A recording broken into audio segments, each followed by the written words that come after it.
Hi, everyone. Hello. Welcome to Reality Behind the Chair, where hairstylists and beauty lovers meet behind the chair. I'm your host, Margaret Hatch, also known as the girl who cuts my hair on Instagram. And we're here today at Ciabello Salon in Auburn, Maine. And I'm blessed with the presence of Hailee Ingerson, also known as _hair by Hailee on Instagram. She's a colorist, and thank you so much for coming on today. Thank you for having me. Oh, I'm so excited. I'm so excited. This will be fun.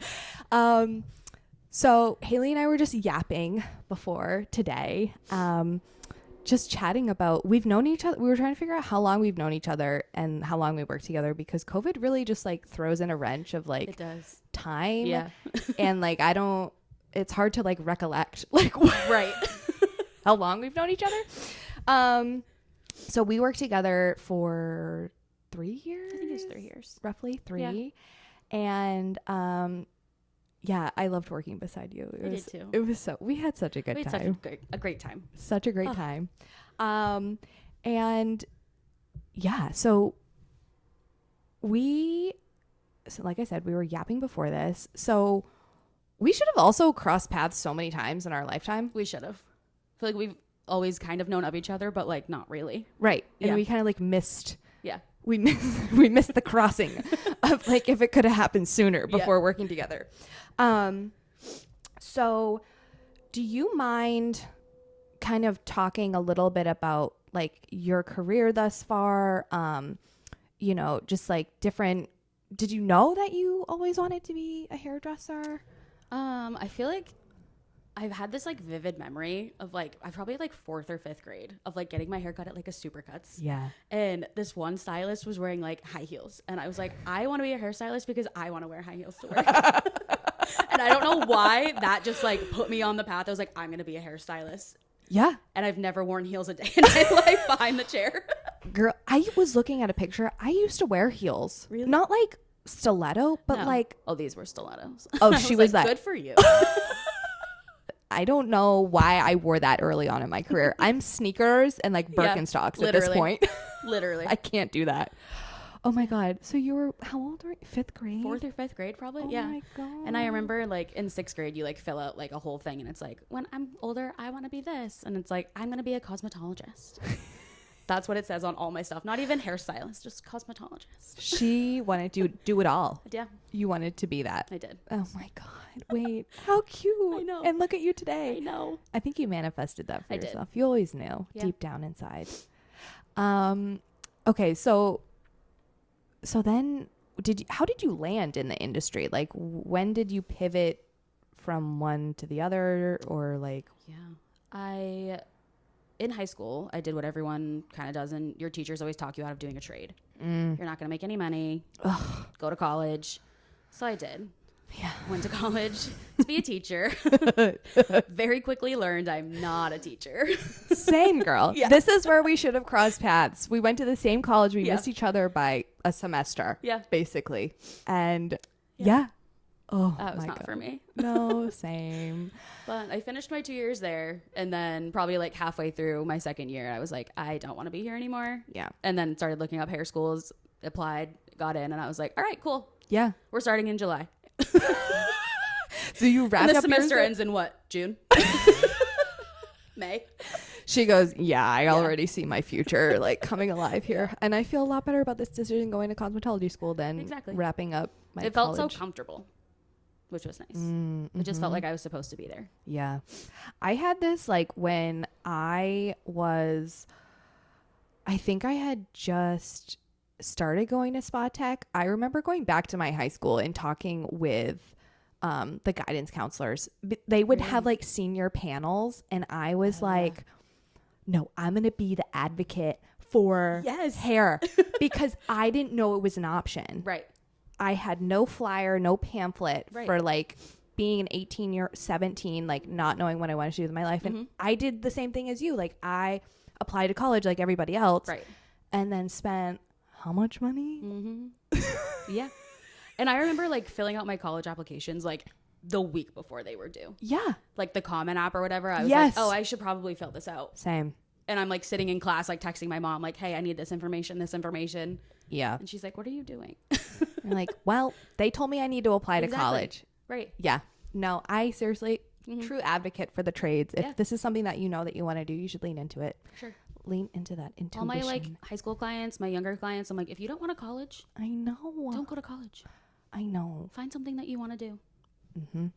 My mom said, why don't you join the Peace Corps?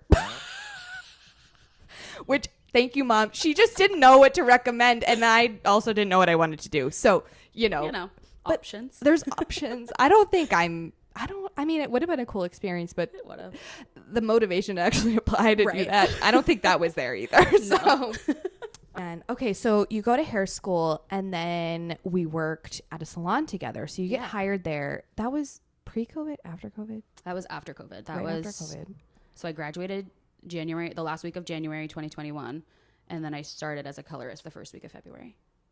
Yes. But I was working the front desk like a few months before that. That's right. Mm-hmm. Yes, I remember this. Yeah. Yes. You had really dark hair and extensions then. No extent. Did I have extensions then? I remember you had extensions. I had extensions for like 3 weeks. I remember you had them for like a hot. And I made my friend Julie rip them out of my head 3 weeks later. Like, this is. You have really thick hair to begin with, so I can only imagine. And like, it was the so weight of your head. short, and then the extensions were so long. They're not for me. Hair school. Yeah. We do a lot to our hair in hair school. We did. I gave Kendall a heart attack the first time she did my color. because I started and I was blonde and I wanted to go darker. Oh my. That's what it was. And my hair just like the color. Soaked it all up. And that was when Kendall had first started there too. And I remember Alex coming over and like looking at it. And I'm like, I really don't care what it looks like. I'm so like. I love how lax you are about your hair. You're like, I just want something different. Yeah. And I'm very lax with my color. Yeah. My cut's a different story. Cut is a totally different story. Which you know, but I also cut Hailey's hair. Oh, I love that. Okay. So then you went through, so the salon that we were at, when you get hired, you go through this 6 to 8 months. I don't even know how long it is. Yeah. Something like that. Like a training program. Yeah. So you go through the training program. We're taking the same classes. When Brooke and I had our episode, we were trying to when we were yapping before, how many classes did we take? We took a class a month, sometimes 2. Was it a month? Every month? Every month it was a lot. It was I think it's great, but looking back, I was like, that's a little overkill. You know what I mean? But at the same time, so grateful. There's the duality of that. Where it was oh my gosh. Because looking back, I am grateful having the start to my career that I did. Yeah. I don't think that I would have the knowledge to do. There's not a chance I could have just gone out and started doing my own thing. Yeah. No, same. Oh yeah. I loved being the little baby that they shaped and formed. Transform me. Yeah. I'm help. I don't know what I'm doing. I love that. Yeah. Here's a question for you. What would you recommend to someone starting out in the field, to get clients? Social media is your friend. Yeah. It's scary at first and you feel annoying and you feel like everyone thinks you're annoying, but you're not annoying. No. And that's how you get clients. That's how you get clients. Yeah. I feel not just following a bunch of random people, I would message them too. Yeah. Message them and be like, hey, I'd love to have you in my chair. Exactly. I have this availability if you're free. I'd love to give you a complimentary deep conditioning treatment while you're here in my chair. Da, da, da. I feel I don't know. I kind of felt lost at the very beginning. Yeah. And then during Brooke and I's episode, we had our own ways of trying to get clients. But at the same time, if you're, solo riding it and you're a generalist, right. And generalist as into those who don't understand what I'm talking about is someone who does waxing, who does cut and color, all of the above, rather than just specializing where Hailee and I specialize. I prefer cutting hair and you're a colorist. I am a colorist. But yeah, and to be creative and just to put yourself out there too, I feel like that's a thing. Okay. So moving right along, how did you end up here? I never thought that I wanted to have my own business. Never. From the get-go, I was like, I'm just going to work for someone because that's all I knew. It was all I expected, I guess. Yeah. And then leaving Portland, I was like, okay, things are a little different.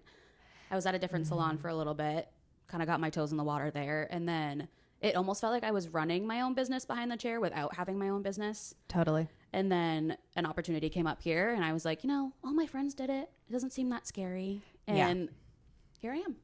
Here she is, popping off. So the salon that we worked at together, then you went to another commission-based salon. Yes. Right? Yep.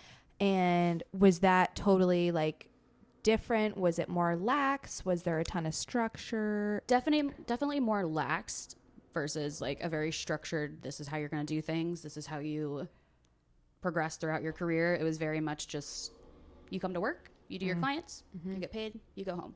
That's a nice transition into your, just to like get like a couple things like taken from you rather than just deep diving and being like, so we're just gonna go in here raw and not know what the heck I'm doing. Exactly. Yep. That's really, really nice. And then here, how did you hear about this place? So my friend Hailee, who is also a hairdresser here, she got a room here and she was like, I came and talked to her one day, checked out her space, and she's like, we have a room opening up. And I was like, oh, I don't know. And then it was just the timing of everything was perfect. So I love that. Yeah. Oh, we love a moment where you just feel like you're at the right place at the right time. Exactly. Amazing. So behind the chair, I feel like when you work in this industry, like advocating for yourself and like, professional development is like so important. Yeah. And just from like a viewer, like on the outside of your career, I feel like you take that and you run with it. I do. You're just like someone who like takes opportunity, and I feel like we're here to squash that stigma of like the generation where like stylists can't be successful. Right. They can't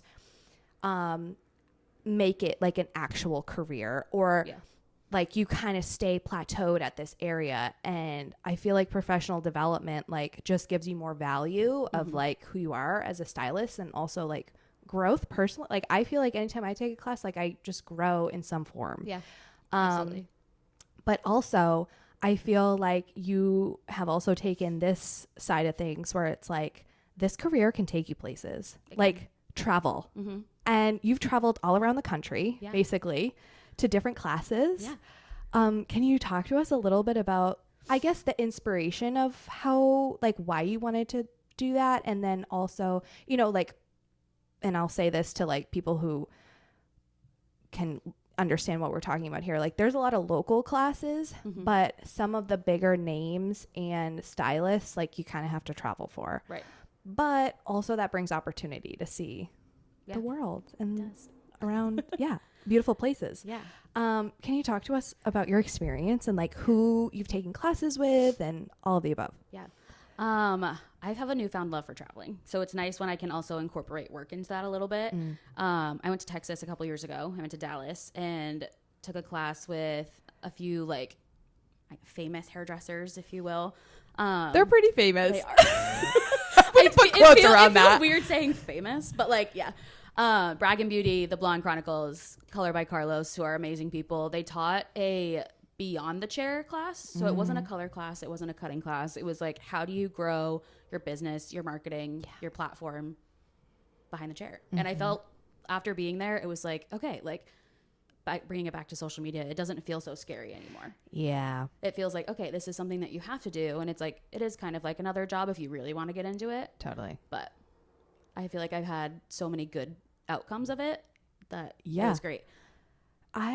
Even like small tidbits, like, but just like so amazing. Like I feel like, again, like squashing that stigma. It's like this area of our career can take you places. It's because you're told by so many of like the old school hairdressers, like when I started hair, I just had to do everything. You take the men's cuts and the perms and all the things. You don't have to do that anymore. No. You can be successful cutting hair, coloring hair, and just doing that. Yep. Which is great. Yeah. So it's nice to be able to, and my clients love that, like I go to different places and I take classes. It puts more worth to my work versus just like, I'm going to do your hair today because this is what I've been doing for the last 5 years. Totally. And they're like, okay. Yeah. Great. I mean, and it's nice when I can like, because I've also taken classes with Hair by Lexi, who's like all over TikTok. Like my clients know who she is. Yeah. They don't do hair. They know nothing about hair. Yeah. But they see her pop up and they're like, oh my God, you met her? I'm like, yeah. and she's cool. And she's cool. She's great. Yeah. Yeah. Oh, that just like makes my heart so happy. Yeah. Just because I don't know if you feel like this, but anytime I go and like I'm not working behind the chair, but like I go to these classes, like it makes me feel like, oh my God, this is my passion, you know? Cause like in any field, like I feel like when you go to work over and it's like Groundhog Day a little bit, even though you're doing different things every day, it makes you feel like, I don't know, it's that nice reminder of that inspiration, that passion, and it like ignites that fire again. And then you come home from those like either weekend getaways or classes, conferences, and you just feel like inspired again. And you like take everything that you learned and you're like, I mean, for me, I'm like, I'm going to do everything. But then I like get burnt out with that. And I'm like, okay, let's just like hone in on one thing and like move on from there, you know? So you mentioned social media is like one of the biggest things. Is there anything else, like big takeaways from any of the education that you've done that you feel like you've like applied? Yeah. Just like not being afraid to do things a different way. I feel like I get very stuck in like, because I do a lot of blondes. I feel like that's the one thing I do the most of. And I feel like I get stuck in my ways of like, okay, same placement, my tried and true stuff. And then it's like you take a different class and you're like, oh, why haven't I tried that? Yeah. Like that makes so much more sense. And it like clicks.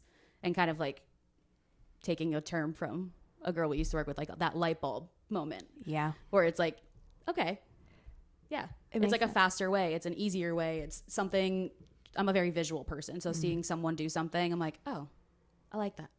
I love it. Yeah. I love that. I just think it's so amazing that you just like lean into all that. Also, like, how do you just follow them all on social media and you just like, you're like, yep, gonna sign up for this class. Yeah, pretty much. The big one in Texas, I like texted my friend Julie. I'm like, hey, you want to go to Texas? I love that so much. Oh my God. That's just amazing. Yeah. Okay. So I feel like your sister, she has had so many different hair colors. She has. And I love your mom. She's a peach. She's a peach. I love her. Yeah. I feel like those are your sister. She's done everything under the sun. Yeah. As far as color. Ask anybody, and she's my worst client. I tell her that all the time. She is someone that continually pushes me past and like really makes me have to like dig into my brain of like, okay, how do I explain this to someone who has no clue about hair? Yeah. Because I mean, like you do that with your clients, but it's never like like I did her hair last week and it was trying to explain like lighting is going to affect your color. Yeah. And literally like sitting in front of my mirror here, because I have a window right here, like she's like, no, I like this piece. And I'm like, okay, but it's the same as this piece, but the sun is hitting it. So it looks different. Yep. So it's like trying to find a way to like talk to people that don't understand hair to like make it make sense to them. Dumbing it down is, Yeah. we have to spell it out for some people. Right. And that's fine. That's fine. Yeah. It just may take a minute or two for it to register for. But I our love doing family. her hair. Yeah. I'm like, I don't want anyone else to do your hair as much as I tell you to find someone else. I love that. I feel like also maybe this was when we were working together and you were cutting your mom's hair at home or something like that. And you were like, how do I layer it or something like that? And I was like, I feel like I was demonstrating on your head, like how to layer or something like that. Yeah. And I was like, I don't know what I'm doing. I don't know. No, I love it so much. Yeah. No, I feel like our family is like, I have one color client. It's my mother. She gets one Lisa. color. Lisa. One color, one color only, because that's all I can carry in my little area. And one time she was like, can you put in some blonde highlights like Hailee used to do? And I said, no. I said, I'll put your all over color and go sit in the sun for a couple hours. Right. And let it Go to the bleach beach. out. Yeah. Spray some sun in there. Yeah. You'll be fine. Oh my gosh. No, our family, they're great. Yeah. Caitlin asked me last week when I did her hair, she wants blonde lowlights. And I was like, that's a new one. I've never heard of that. No. For those that's not a thing. For those at home, that's not a thing. Not a term. Please don't use no that. technicality. And it's funny, like when we used to work together, everyone, like we would just start not fighting, but you know, I'm trying to explain to her the way I'm going to be doing things. And everyone has to tell their clients, like, that's her sister. Yeah. They're not like actually They're fighting. not fighting. It's just her sister. Yeah. Yep. Oh my gosh. Yeah. So what's a tip for someone struggling with their hair at home? Wash your hair twice. Double cleanse your scalp. Yep. That's always, I feel like, my go-to. Like when my clients are like, my hair's so greasy all the time. I'm like, okay, do you wash your hair twice? And they're like, no. I'm like, okay, try that. Yeah. And usually it's like the next time they come back, they're like, it changed. It's not like gonna change your hair forever, but like, no. It's a nice little trick to be like, hey, actually wash your hair. Yeah. When you think of it. And then do it. You get an extra day or something out of it. I agree. I feel like even with color, it makes it look brighter. Yeah. And stop using purple shampoo. Yeah. Do you think people overkill with that? They overkill the purple shampoo. Yeah. I have learned that purple masks are better than purple shampoos. They're not so drying. And I feel like you don't get like that silvery cast anymore, which is great. I love that tidbit. Yeah. That's a hot take here. What's the most common mistake people make with their hair at home? People love to play hairdresser at home. They really do. Yeah. Which, is fine. And I get that, like, getting your hair done is a luxury. Not everybody can do. But it's always funny to see, like, the little clips of people or clients that come in and they're like, I tried to cut my bangs. I'm sorry. And I'm like, oh, okay. And yeah. Yeah. It's like cutting your hair's the big one. Because it's always, like, the people you see that, like, put their hair into, like, the ponytails. And they just hack at it. And they're like, there we go. I'm like, I got a haircut. yeah. I'm like, we don't do that though. And then when they come in and you're like, I know. Yeah. Or like, they're like, I've been cutting my hair myself. And I was like, I already know. Yeah. When you walked through the door. It's fine. It's totally fine. Yeah. It might you just don't talk about it. And you're just like, yeah, it's great. Yeah. Looks great. Yep.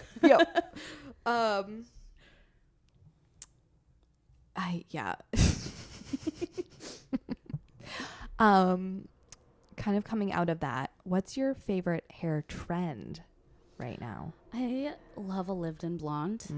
I just like, they're so easy and relaxed. And I feel like a lot of people, nobody wants to be in here every 6 weeks anymore. No. People want to come in like 8, 10, 12 weeks, but they still want their color to look good. Yeah. Like, I feel like I have a few clients now where it's like they come back 3 or 4 months later and we're just maintaining the color that they have. Yeah. Yeah. I love the like, the high maintenance to be low maintenance kind of vibe, if that makes sense. To be more natural. Yeah. But like you get, I don't know, like I get services done to make me look more natural. You know what I mean? Rather than like, oh yeah, she definitely gets her color done. Right. Every 6 weeks. That's me right now. Yeah. I'm like, I am a natural blonde. Don't look at my roots.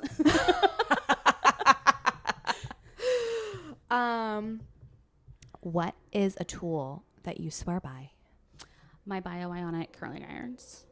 I feel like I never tell my clients like that you have to go spend money on like a hot tool or a blow dryer, but this one, I've never found anything like it. It's amazing. Yeah. It's an extra long barrel, which is so nice. It's a game changer. A game changer. Using a regular one now, I'm like, what is this?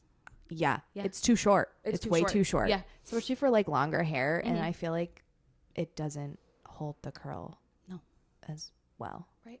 Yeah.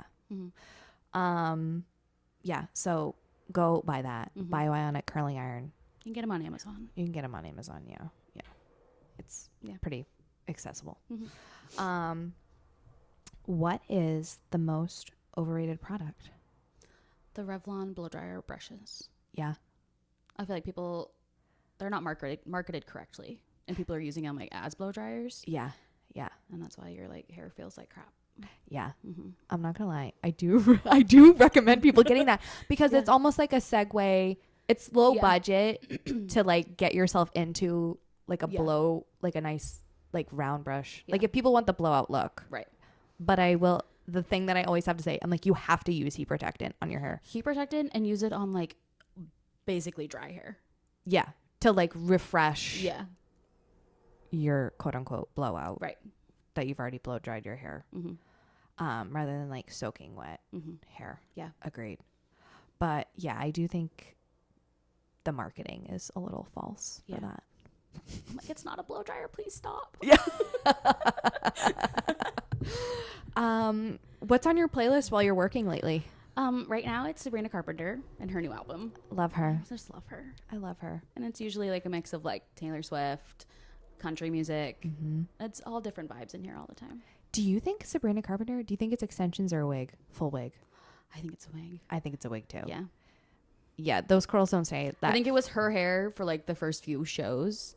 And then you kind of see it like get progressively worse. Not worse, but more curled. Yeah. Like, I'm like, that's a wig for sure. Yeah, she's sweating under that thing. Yeah. Like before, like even Taylor Swift, like you can tell like she has it all perfect. Yeah. When it's perfectly straight. And then it gets curly because her hair is naturally the humidity. curly. Yeah. And just like it's nuts. Sweat. Yeah. And performing. Which like I kind of loved when like people were posting pictures about that, and it like shows like, hey, your hair's not perfect no matter how much you style it. Yep. Like if you're curly and you go into humidity, it's gonna curl. Yep.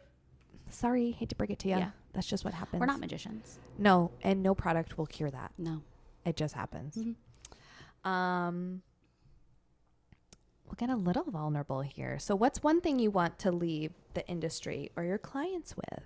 What's the footprint you want to leave? I always want my clients to feel comfortable in my chair and feel like the best versions of themselves, which I feel like I've heard a lot of people say, but also it's just like so genuine. Like I always want you to feel like this is a safe space and we can talk about whatever and you can feel comfortable coming back. If you go see someone else, if you move away, like you're always welcome back in my chair. Oh, I love that so much. I think it's so important for people to feel that's like a message to like be heard and seen. And I don't know when you tell people that. Yeah. Starting my career, it was never like, oh, if you go see someone else, like I never want to do your hair again. Oh God, no. But that's on growth. Yeah. Where I'm like, now it's like, no, like you can come back. Like open communication is something that like I've definitely been working on. Yeah. Where it's like, if you don't like something, please tell me. Yeah. I would much rather you tell me than go like tell all your friends that you hate your hair. Yeah. Oh my God, no, totally. Yeah. And here's the thing, like I'm never like truly like offended if someone doesn't like it. Like you look at like paintings and like some people are like Picasso, don't even know what the heck's going on there. Right. Not sure if I would put that in my house. Right. But you see some other artists and you're like, oh my God, I love everything that they do except this one thing. Like nobody's gonna like, you know what I mean? So I'm never offended. I'm like, no, please tell me it's your hair. And a lot of the times with color, it's so easily fixable. Totally. We'll throw a foil in here. We'll tone it down a little bit. We'll do a couple lowlights. Like it's so easily fixable. And I think it's also a bond of trust. Yeah. Like people trust you more. Yep. When you're more susceptible to like feedback, you know, and that just like helps you and it gains trust between you and that client and they want to come back to you more because you're open to suggestion or tweaking or anything. I feel like anytime in the consultation for me, like I'm always like, any changes that we want to make today? Yeah. Because slight changes depending on the weather, the season. We live in Maine. Like, I don't know. Like, I literally ask every client, even when we're just doing the regular. I have one client. She comes in every 4 weeks. She wears her hair very short. And I'm like, are we changing anything today? She goes, I don't know. Maybe a mohawk. And I'm like, do you really want a mohawk today? She's like, no, I just want to see what your reaction was. And I was a client like that too. Like I think she's in like every 6 or 8 weeks. And I'm like, do you want to change anything? And she's like, no. If it's not broken, don't fix it. Yeah. I'm like, okay, great. Love. All right. Just want to check. Up. Yeah. Oh, amazing. Yeah. Well, Hailee, I just want to thank you for coming on today. Thank you for having me. And this was so much fun. I love this. Just to yap and like sit down and just talk about, you know, just the work that you do. And it's so inspiring. All of your travel and education that you do. Like it definitely is inspiring me to do more. Yeah. So thank you for putting that plug in there as well. Of course. So again, Hailee Ingerson, also known as _hair by Hailee. Yes. In Auburn, Maine at Ciabello Salon. In Auburn, Maine. And again, thank you so much. And I'm your host, Margaret Hatch, also known as the girl who cuts my hair. Feel free to reach out to both of us if you have any questions, comments, all the things. And this is Reality Behind the Chair, where hairstylists and beauty lovers meet behind the chair. And I just want to let everyone know, as always, be good to yourself. Yeah. Bye. Bye.